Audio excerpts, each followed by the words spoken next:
Today I will be reading a keynote speech that I wrote about life in the refugee camp, and here I salute Mecca, who is working tirelessly to help the refugees who were abandoned by the whole world, not to say UNRWA, who has been fought by the Israelis, by some countries in this world, especially this country.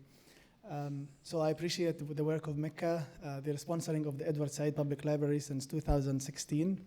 And I hope that they will, of course, they will be helping me and my people rebuild the libraries, the two branches that were destroyed in Gaza, and with your help.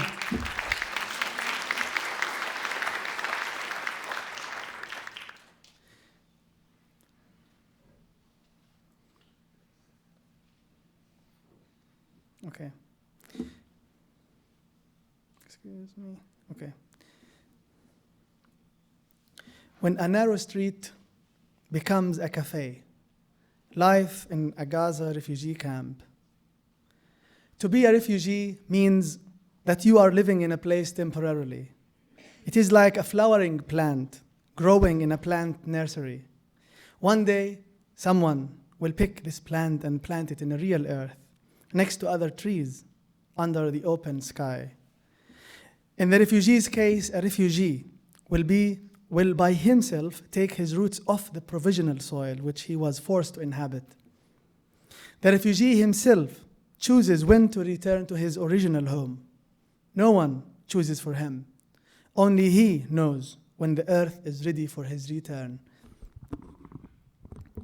I was born in 1992 in a Shati refugee camp, beach refugee camp, which was founded in 1948 along the Mediterranean Sea to the west of Gaza City.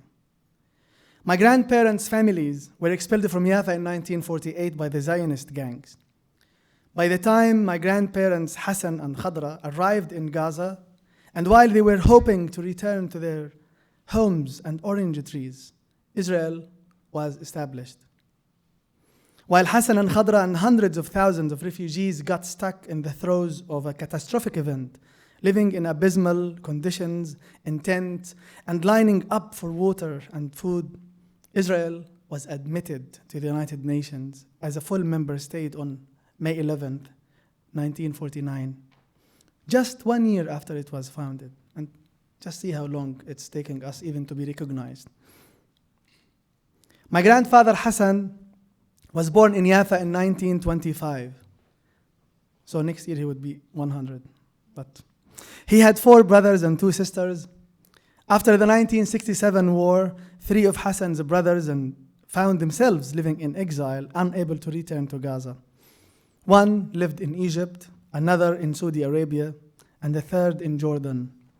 For the 3 brothers, it was their second catastrophe and displacement in about 20 years. My grandfather didn't live long. He was diagnosed with diabetes just a few weeks after a group of Israeli soldiers in 1978 broke into his house at about 3 o'clock in the morning, before the break of dawn. Upon opening his eyes in that moment, my father told me, Hassan's eyes flashed, and suddenly he felt parched. The soldiers started yelling at him and his children. In a couple of years, Hassan was gradually paralyzed from waist down until his untimely death in October 1984, at the age of 59. As I grew up, I found myself fascinated by the character of my grandfather. However, nearly everything I know about Hassan is through my father's description of him. The color of his eyes, his outfit, the pitch of his voice, his mustache, his muscles, his favorite singers, especially Abdul Halim Hafiz and Muhammad Abdul Wahab, his bickering with my grandmother over food, etc. I used my father every time my grandmother would make tomato. He said he brought some tomatoes from the fridge and he said, "This is your tomato," and he started to smash it over his head. I was once singing a song by Abdul Wahab. He's a master of oud and also a composer. I love him. I was once singing a song by Abdul Wahab while I was helping my father fix a water pipe on the roof. It was touching when my father told me that That particular song was my grandfather Hassan's favorite song. It was, "Oh train, tell me where you are going." On that train, obviously, was the beloved in the song. And I'm going to honor my grandfather by singing part of it. Are you ready?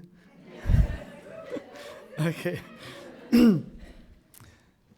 يا وبر قول لي رايح على فين، يا وبور قول لي وسافرت منين، يا وبور قول لي، يا وبور قول لي. That's part of it.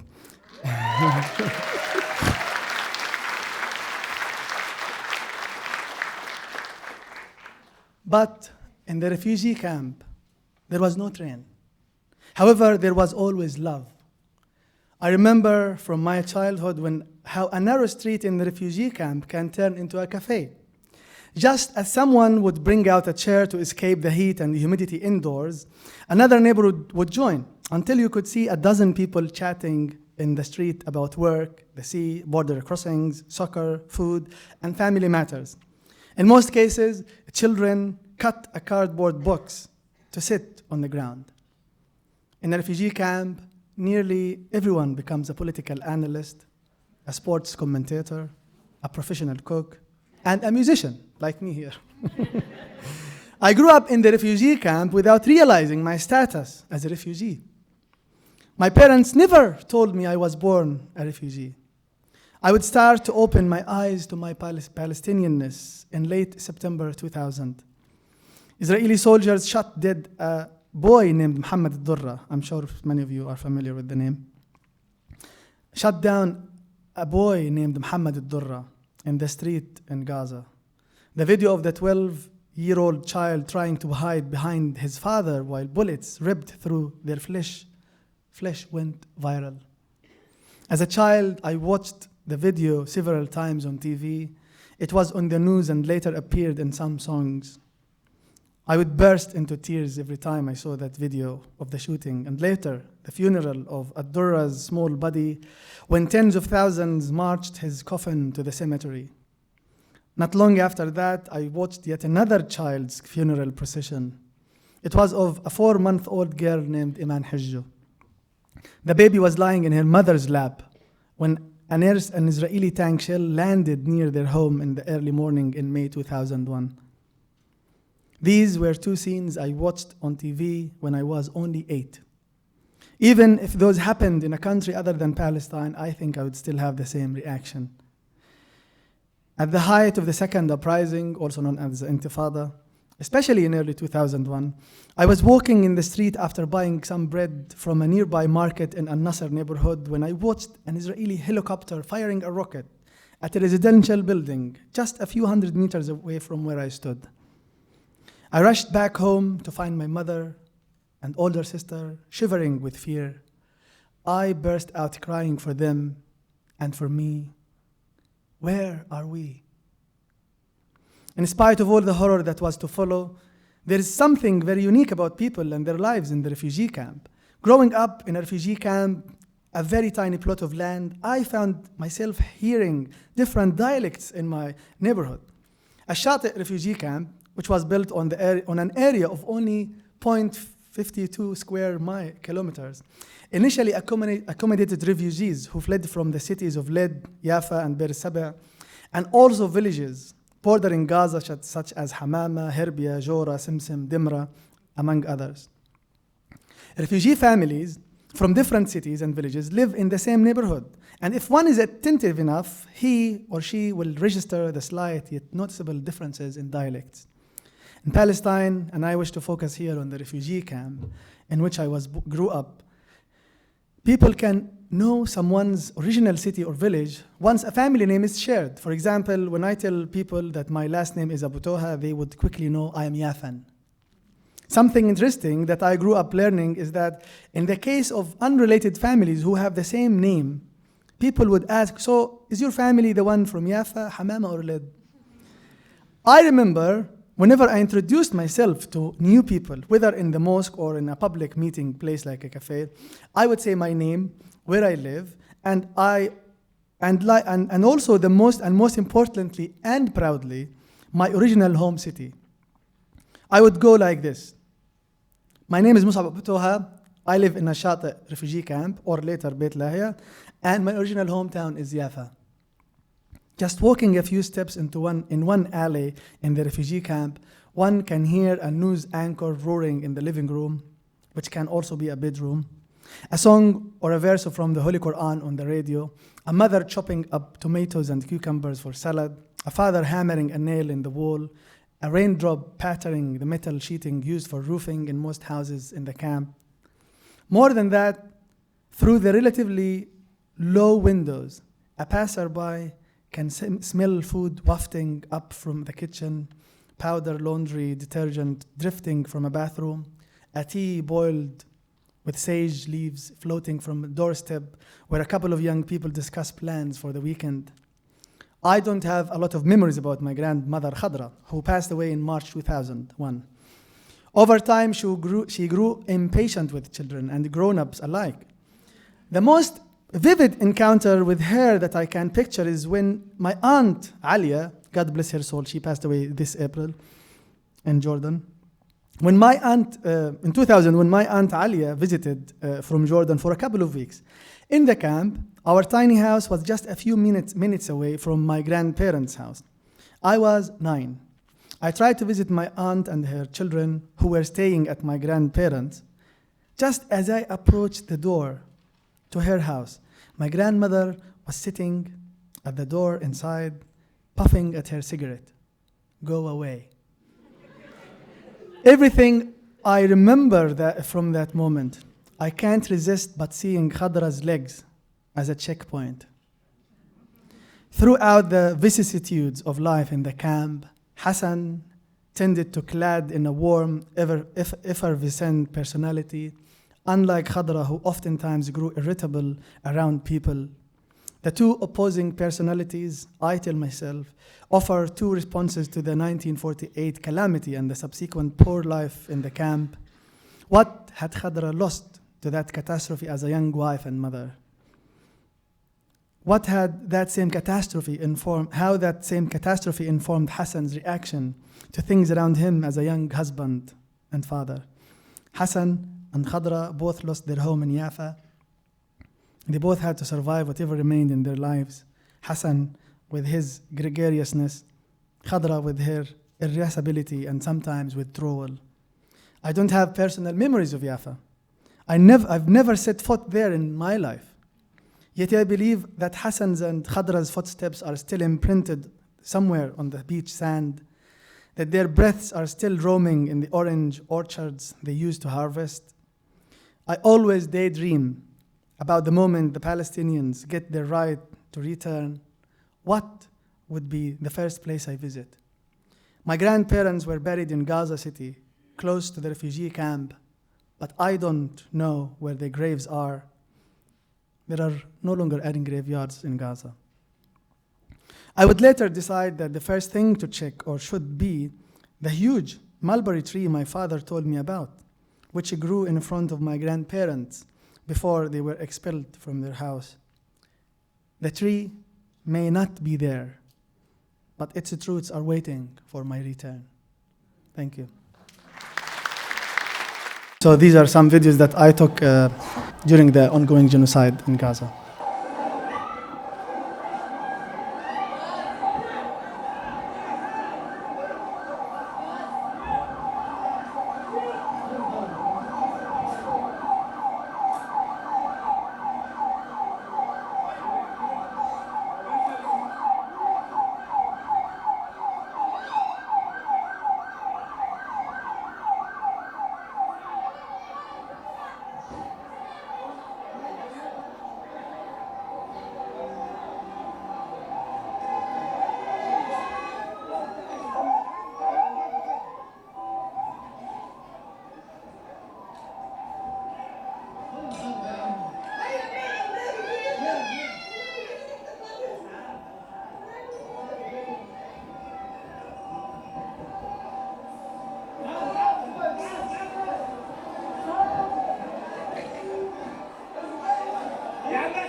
And I was explaining to my friends, because you could hear two kinds of sounds, sound of artillery shelling, and then you could hear airstrikes from the F-16s and F-35. So I was explaining them, they started, by firing some tank shells, and then they started with the F-16s. And the difference between the F-16 bombs and also the artillery shells is that you could see the light of the explosion when there is an airstrike. So sometimes I see, and because I saw the light, and then there is the sound. And you should bear in mind that this has been happening for 14 months now. That was November 17th. This is the last video, and it was my birthday. And that was the main reason why I decided to leave North Gaza for the south before I was abducted. So I was abducted on November 19th.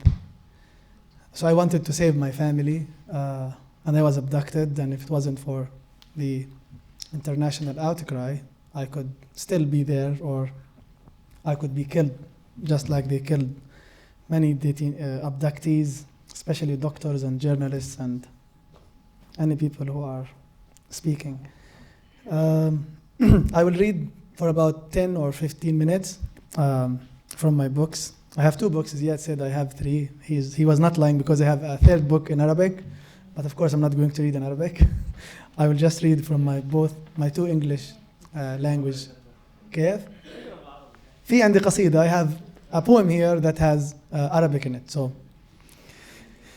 But here I am. I came to America to share my stories, because you can't go to Gaza and see what's happening. So we come to you. We have been doing so many things on social media, and I've been trying to talk to people on BBC, on CNN. It's been difficult. So not only are we killed, not only our bodies are buried under the rubble, but even we don't have the chance even to speak about what happened. Well, this is why it's important for everyone to go and listen to the people who have stories. Because if the people do not survive, at least their stories should survive. This is what we learn from the Holocaust and other atrocities that happen to human beings. But unfortunately, we are not learning the lessons. This book is called Things You May Find Hidden in My Ear, and it was published by City Lights in San Francisco. I'm very proud to be published by them. And it was published in 2022. And sometimes I say I'm very lucky that I have a book published before October 7th, because, it did not start that day. It's been going on for decades. So I will read just a part of the first poem. It's called Palestine AZ. A. An apple that fell from the table on a dark evening when man-made lightning flashed through the kitchen, the streets, and the sky. rattling the cupboards and breaking the dishes. Am is the linking verb that follows I in the present tense, when I'm no longer present, when I am shattered. B, a book that does not mention my language or my country and has maps of every place except for my birthplace, as if I were an illegitimate child on Mother Earth. Borders are those invented lines drawn with ash on maps and sewn into the ground by bullets. C, Gaza is a city where tourists gather to take photos next to destroyed buildings or graveyards. A country that exists only in my mind. Its flag has no room to fly freely, but there is space on the coffins of my countrymen. D, Dar means house. My grandparents left their house behind in 1948 near Yafa Beach. A tree my father told me about stood in the front yard. Dreams of the children and their parents of listening to songs or watching plays at Al Mishal Cultural Center. Israel destroyed it in August 2018. I hate August, but the plays are still performed in Gaza. Gaza is the stage.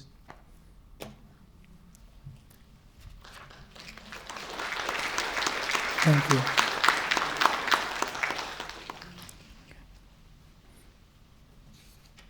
Everyone has a dream as a child, as a father, as a grown-up, as a human being. And I still have my dreams as a child. My dreams as a child. I still have dreams about a room filled with toys my mother always promised we could have if we were rich. I still have dreams about seeing the refugee camp from a window on a plane. I still have dreams about seeing the animals I learned about in 3rd grade. Elephant, giraffe, kangaroo, and wolf. I still have dreams about running for miles and miles with no border blocking my feet, with no unexploded bombs scaring me off. I still have dreams about my favorite team playing soccer on the beach, me waiting for the ball to come my way and run away with it. I dream still about my grandfather, how much I want to pick oranges with him in Yafa. But my grandfather died. Yafa is occupied, and oranges no longer grow in his weeping groves. No art. The art of losing isn't hard to master. Elizabeth Bishop. You know everything will come to an end, the sugar, the tea, the dried sage, the water. Just go to the market and restock. Even your shadow will abandon you when there is no light. So just keep things that require only you. The book of poems that only you can decipher. The blank map of a country whose cities and villages only you can recognize. I've personally lost 3 friends to war, a city to darkness, and a language to fear. This was not easy to survive, but survival proved necessary to master. But of all things, losing the only photo of my grandfather under the rubble of my house was a real disaster.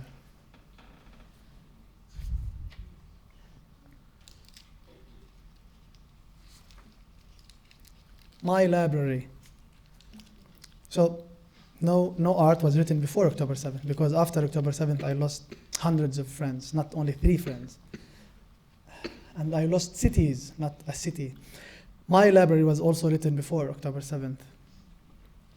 My books remain on the shelves as I left them last year, but all the words have died. I search for my favorite book out of a place. I find it lying lonely in a drawer next to the photo album and my old Nokia phone. The pen inside the book is still intact, but some ink drops have leaked. Some words ink, some words breathe its ink. The pen like a ventilator for a dozen patients. Home, Jerusalem, the sea, Haifa, the rock, the oranges, the sand, the pigeons, Cairo, my mother, Beirut, books, the rock, the sea, the sea.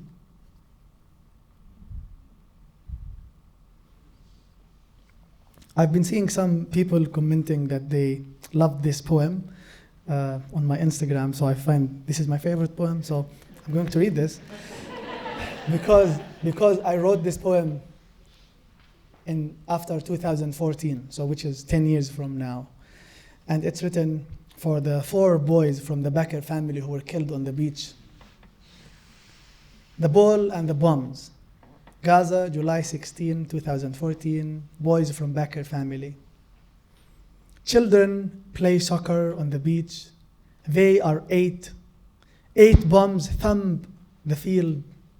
4 kids get killed. 4 get wounded. Without checking his watch, the referee announces a draw. 4-4. He knows the game should be over unless there are more planes, more bombs, more goals.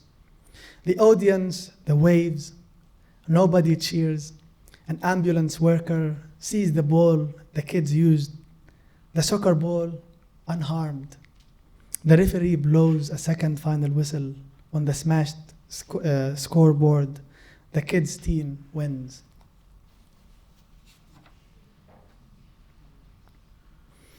What a Gazan should do during an Israeli airstrike. And this again was written before the genocide.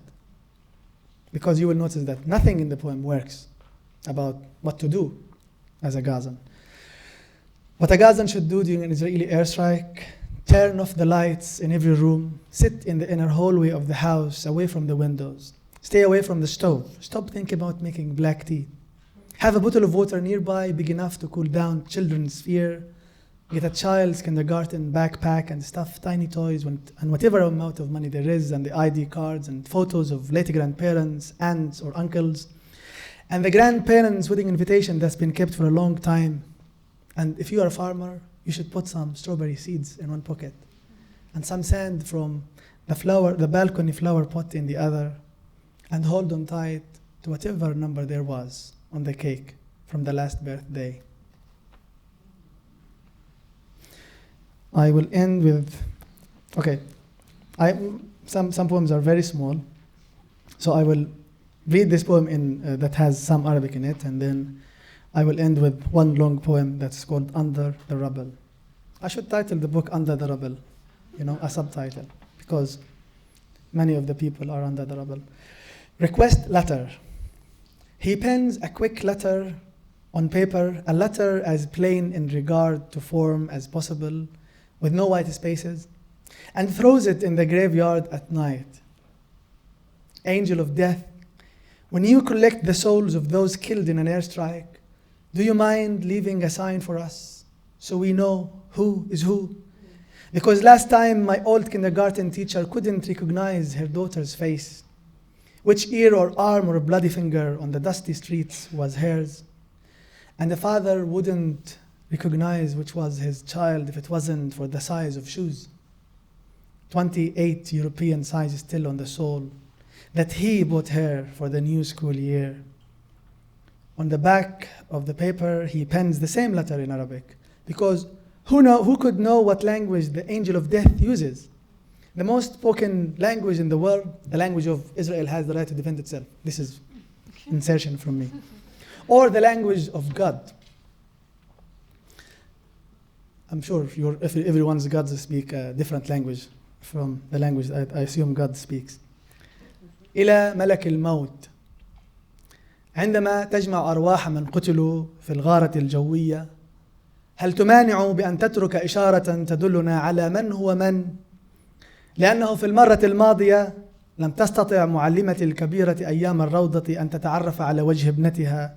أية أذن أو ذراع أو أصبع مدمي في الشارع المغبر كان لابنتها.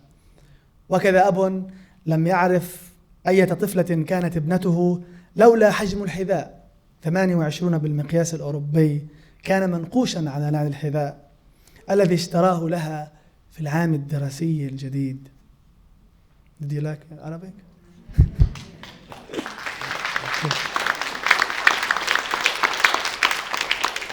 I mean, I read this poem because some people would like to hear some Arabic, and also to honor the language of the people who are being massacred since before 1984, 48. Under the Rubble. So this is a poem, the whole poem was written after the start of the genocide, and you can easily recognize this. Under the rubble. She slept on her bed, never woke up again. Her bed has become her grave, a tomb beneath the ceiling of the room. The ceiling a cenotaph, no name, no year of birth, no year of death, no epitaph.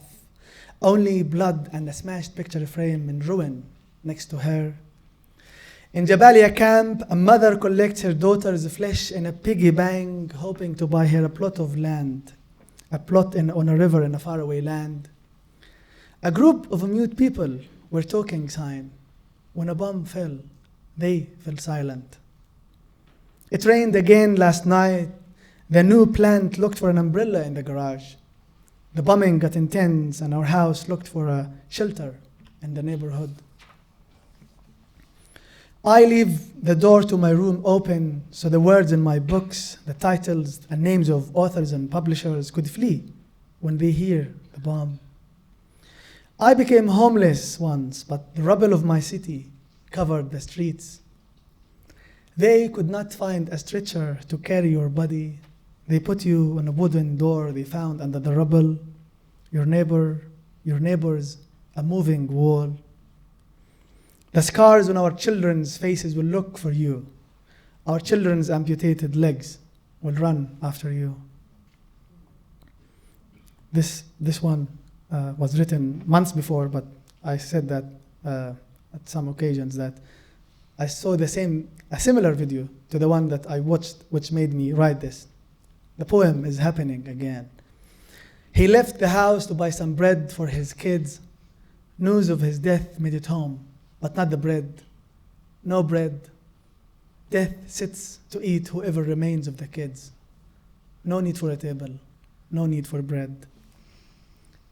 A father wakes up at night, sees the random colors on the walls drawn by his 4-year-old daughter.